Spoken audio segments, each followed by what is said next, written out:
तो जो था, जब माँ दुर्गा से उनका युद्ध हो रहा था, तो वो दुर्गा उनकी गर्दन को काटती है, दुर्गा मैया, तो उसकी रक्त की बूंद धरती पर जहां गिरती है, उससे और नया रक्त बीज बन जाता है। ऐसे ही होता है ना, तो और रक्त, नया रक्त बीज और नया रक्त बीज।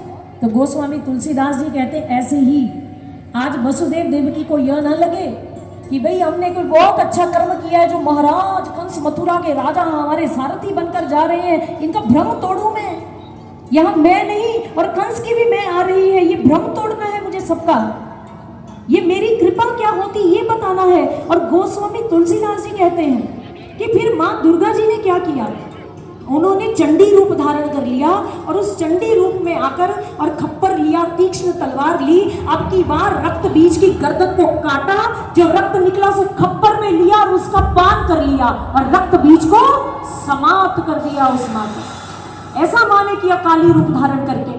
और फिर गोस्वामी तुलसीदास जी कहते हैं, इसीलिए क्या करना है, उन्होंने कहा, हरति एक अघ असुर जालिका तुलसीदास प्रभु कृपा कालिका।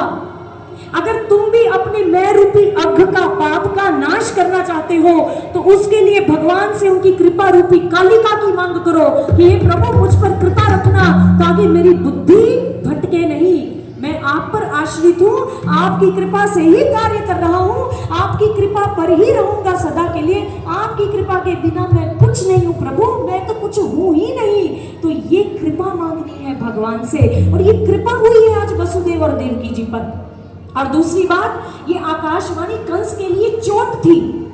कहते ना, जिस पर चोट पड़ती है ना अचानक से किसी व्यक्ति पर, तो तिल मिलाकर उसकी सच्चाई सामने आ जाती है। तो एक बार ऐसा ही हुआ, राजा भोज के दरबार में एक विद्वान आया और उस विद्वान ने कहा कि महाराज मुझे बहुत सारी भाषाएं बोलनी आती हैं, लेकिन आपके दरबार में बड़े बड़े विद्वान हैं, कालिदास जी भी हैं, तो महाराज मैं कोई भाषा बोलूंगा, उसमें से आपके विद्वानों को बताना है कि मेरी असली वास्तविक बोली क्या है।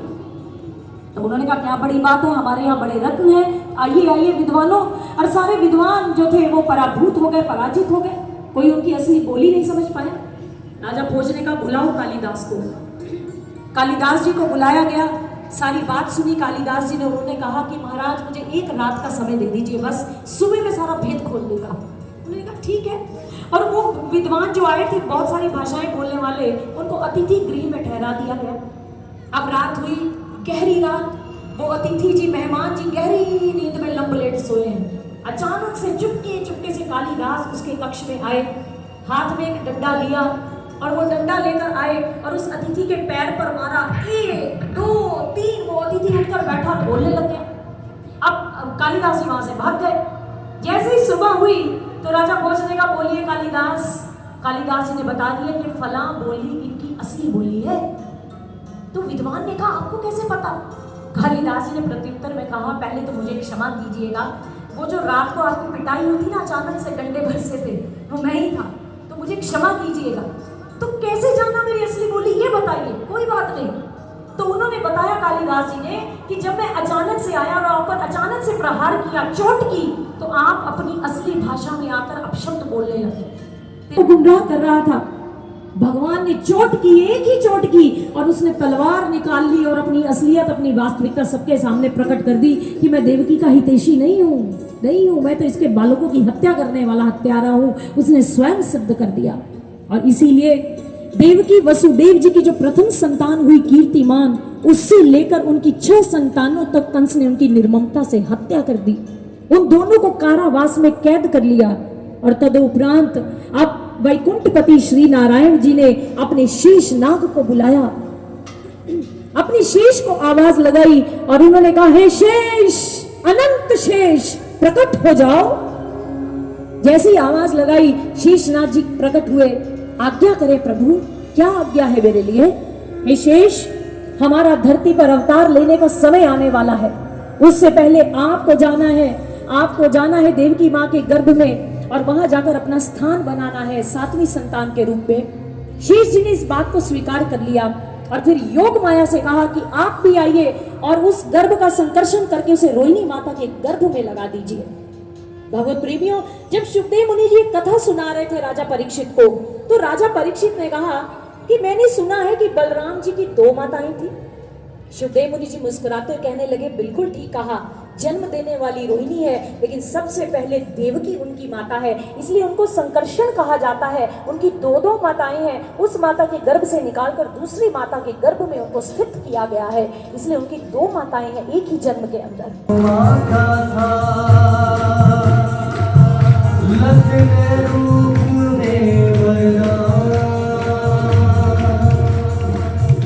अपना ज्येष्ठ बनाना मुझको अगले जन्म श्री राम, अग्रज बनकर करूं रक्षण, इतना स्नेह लुटाऊं सभी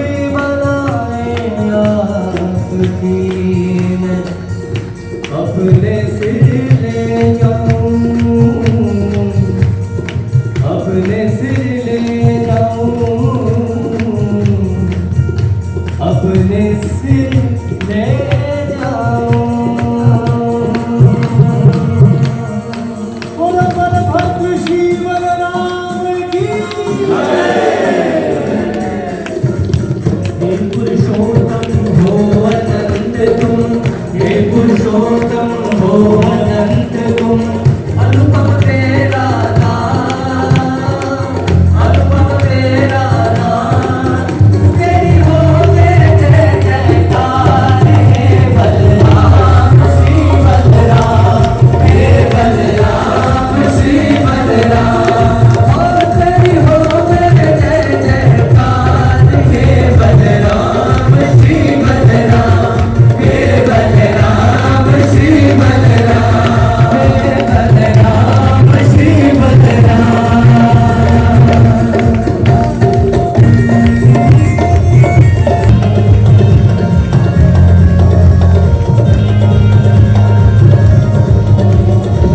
नारायण अवतार से पहले जो धरा पर आए, जो धरा पर आए, जो धरा पर आए, बनकर भ्राता ज्येष्ठ कृष्ण के रोहिणी माँ के जाए, रोहिणी माँ के जाए, रोहिणी माँ के जाए, प्रभु सेवा के लिए जिन्होंने, प्रभु सेवा के लिए जिन्होंने छोड़ा है कुंठ धाम, तेरी हो जय जय जयकार, हे बलराम श्री बलराम, हे बलराम श्री बलराम, हे बलराम श्री बलराम।